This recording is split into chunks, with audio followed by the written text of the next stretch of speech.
Assalamualaikum warahmatullahi wabarakatuh. Materi kali ini kita akan bahas mengenai dispersi untuk data yang tidak dikelompokkan. Nah, dispersi ini adalah suatu pengukuran nilai sentral seperti rata-rata hitung, median, dan modus. Kemudian, nilai-nilai tersebut hanya bermanfaat dari segi pemusatan data, tetapi kita juga membutuhkan informasi mengenai penyebaran data, yaitu dispersi ini. Maksudnya seperti ini. Nah, misalkan ya, data produk harian komputer pabrik A yaitu 40, 49, 49, 50, 50, 50, 51, 51, 52. Kemudian data produksi harian komputer pabrik B 40, 47, 47, 50, 50, 50, 53, 53, 60. Nah, data antara A dan ke B ini kan berbeda. Ini ada terdapat penyebaran datanya sehingga misalkan digambarkan seperti ini. Nah, seperti ini.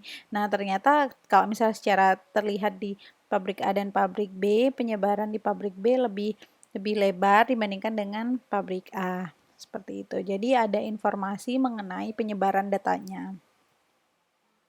Nah, untuk ukuran dispersi data yang tidak dikelompokkan. Yang pertama kita akan mencari range atau jaraknya, di mana ukuran dispersi yang paling sederhana memang mengenai range ini atau jarak ini formulanya adalah nilai terbesar dikurangi nilai terkecil. Contohnya, produksi peti kemas metal secara berturut-turut selama 5 hari kerja adalah 38, 28, 37, 64, dan 27. Berapa jaraknya? Sedangkan produksi peti kemas non-metal secara berturut-turut selama 5 hari kerja adalah 16, 40, 30, 75, 38. Seperti beberapa pertemuan sebelumnya ya, saya minta kalau misalkan data seperti ini lebih baik adalah diurutkan untuk mempermudah. Jadi misalkan untuk produksi peti kemas metal nilai terbesarnya berapa? Ternyata 64 dengan nilai terkecil yaitu 27. Jadi 64 dikurangi 27 sama dengan 37. Sementara ini 5 hari kerja untuk produksi peti kemas non metal paling besar nilainya adalah 75, sedangkan paling kecil yaitu 16. Sehingga nilainya adalah 59. Untuk jarak atau range. Nah, yang kedua, mengenai varians dan deviasi standar. Dalam hal ini akan dibagi menjadi dua, yaitu untuk varians dan deviasi standar untuk populasi, kemudian varians dan deviasi standar untuk sampel. Jadi perbedaannya adalah nanti di letaknya N ya, nanti X. Rumusnya sebenarnya hampir sama, hanya ada beberapa simbol yang berbeda untuk yang populasi dan sampel. Misalkan untuk sigma ini di sampel dia akan diformulasikan deviasi standar untuk sampel yaitu varians untuk deviasi untuk sampel yaitu dia S kuadrat ya. Kalau misalkan ini kan untuk populasi dia sigma kuadrat. Sigma kuadrat sama dengan sigma kuadrat sama dengan sigma dikalikan X min mu kuadrat dibagi dengan N, di mana sigma kuadrat adalah varians, X nilai setiap pengamatan dalam populasi, mu adalah rata-rata hitung populasi, N adalah jumlah total pengamatan dalam populasi, di mana deviasi standar itu rumusnya adalah akar dari varians ya. Contoh, umur pasien untuk umur semua pasien yang ditempatkan dalam kamar isolasi di RS Bangkalan adalah 38, 26, 13, 41, dan 22 tahun. Berapa varians dan standar deviasi populasi umur pasien?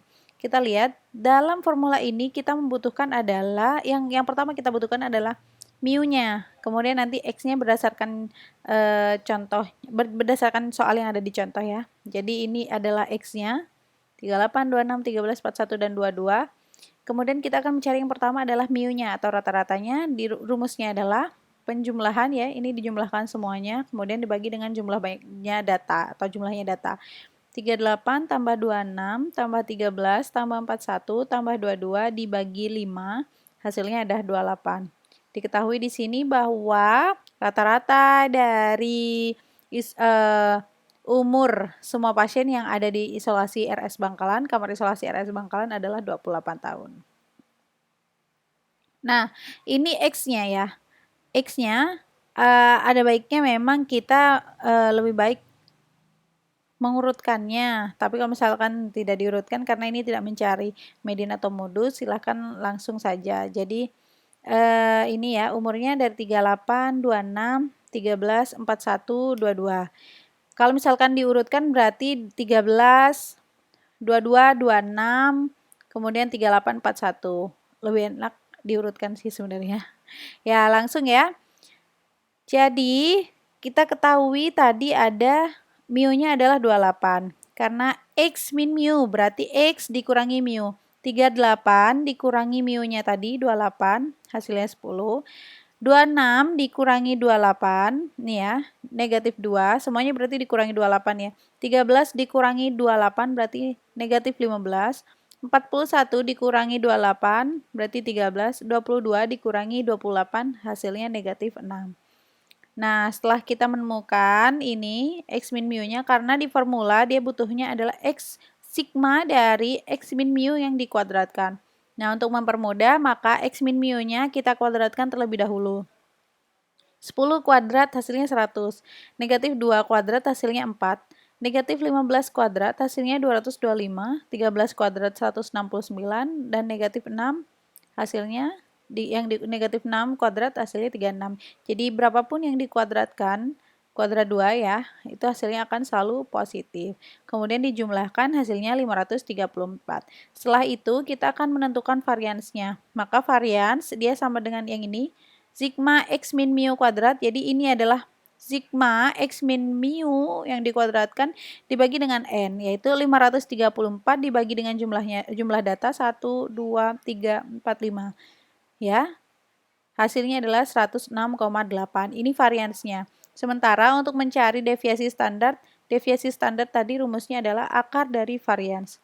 Jadi akar dari 106,8 hasilnya 10,33. Selesai untuk dispersi pada varians atau deviasi standar di populasi. Ya, di sini untuk jadi teman-teman tidak perlu bingung nanti kapan kita menggunakan formula populasi, kapan menggunakan formula untuk sampel.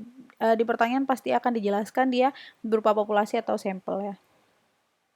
Nah, jika seandainya ya, varians umur pasien kanker dalam RS Bangkalan adalah 342,9, maka standar deviasinya adalah 18,52 dan rata-rata hitungnya sama dengan 28. Sehingga dapat disimpulkan distribusi umur pasien dalam kamar isolasi lebih kecil dispersinya daripada distribusi umur pasien kanker. Jadi ini misalkan diketahui data lain bahwa varians umur pasien kanker itu adalah 342,9 sehingga standar deviasinya dia diperoleh 18,52. Sehingga diketahui bahwa dispersi di kamar isolasi lebih kecil dibandingkan dengan distribusi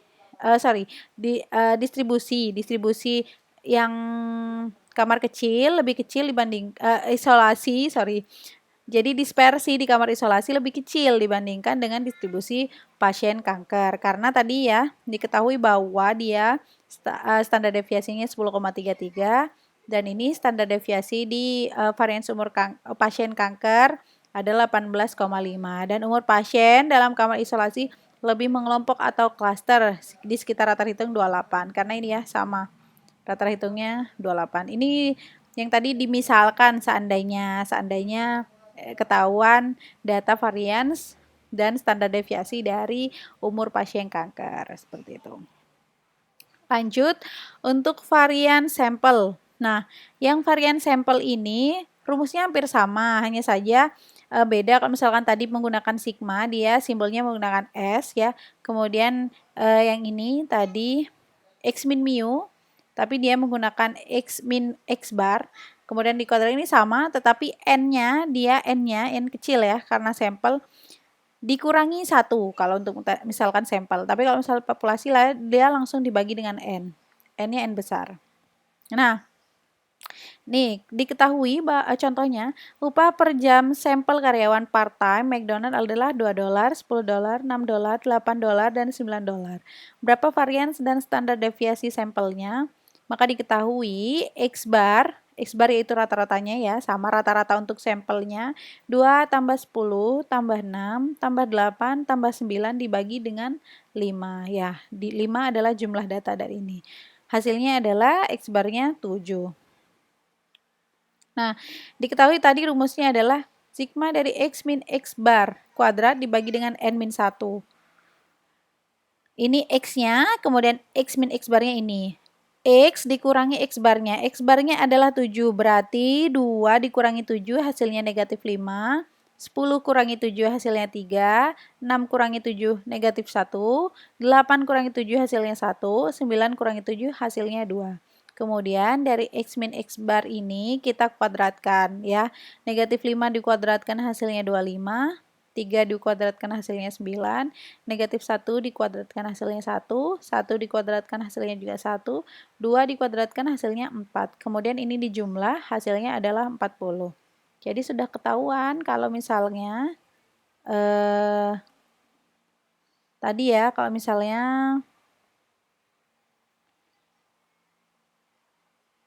yang ini, X barnya, X min X bar kuadratnya, hasilnya adalah 40 berdasarkan hasil yang tabel tadi ini, X min X barnya. X min X bar kuadratnya hasilnya 40, kemudian dibagi dengan N. N-nya adalah 5, jumlah data ini ya 1, 2, 3, 4, 5. Karena ini sampel maka dikurangi 1. Jadi 40 dibagi 4 hasilnya 10 untuk standar deviasinya. Sedangkan untuk variansnya berarti S sama dengan akar dari S kuadrat. Akar 10 berarti hasilnya yaitu 3,16. Jadi perbedaannya adalah di formulanya misalkan sebenarnya ininya sama, tetapi yang membedakan adalah pembaginya. Karena kalau misalkan untuk sampel dia harus dikurangi 1 terlebih dahulu. Teman-teman tidak perlu bingung, sekali lagi tidak perlu bingung untuk membedakan mana yang kadang menggunakan sampel, mana yang kadang menggunakan populasi. Nanti akan diketahui dari soalnya. Nah, untuk pertemuan dispersi di data yang tidak dikelompokkan selesai. Terima kasih. Kalau misalkan ada pertanyaan silakan langsung tanya di WA Group.